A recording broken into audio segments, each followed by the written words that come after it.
সারা দেশের গুপ্ত রইল জামাত শিবির ভাই, তাদের দিল আমাদের বট বাহিনী লাই।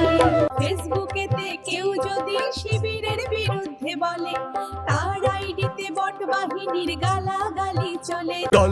দল ভরো শফিক আছে যত বট বাহিনী, আমরা তো জানি তোমাদের গুপ্ত কাহিনী। গুপ্ত বাহিনী বিচার দিচ্ছে মানবতা চায়, মব বাহিনীর সাথে কি আর মানবতা দেখানো যায়।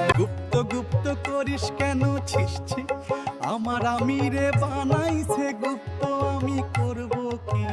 এই কথা শুনিয়া কানাই লাঠি হাতে নিল, মব বাহিনী গড়িয়া হামলা করিল।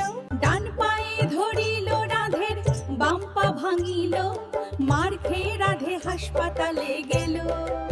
বিচার পাইবে না রাধে মব ভালো জানি, বটের ঘাড়ে চড়িয়া মামলা করিব পানি। এমন সোনার দেশটা যারা ধ্বংস করিতে পারে, এবার তবে মব চাপাইব তাদের ঘাড়ে।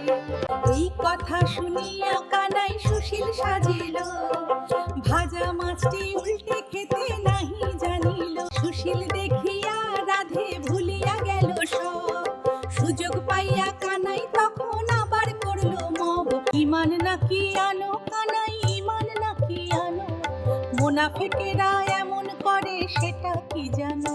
ইমান তো আনিব রাধে, ইমান তো আনিব, মব করিবার এমন সুযোগ কোথায় গেলে পাবো? মব করিবার এমন সুযোগ যদি পেতে চাও, বাংলাদেশ ছাড়িয়া তোমরা পাকিস্তানে যাও। কোথায় পাবো পাকিস্তানের ভিসা, বিমান ভাড়াও ভীষণ, বাংলাদেশকেই বানাবোই পাকিস্তান, এটাই আমাদের মিশন। বাংলাদেশকেই বানাবো পাকিস্তান, এটাই মিশন।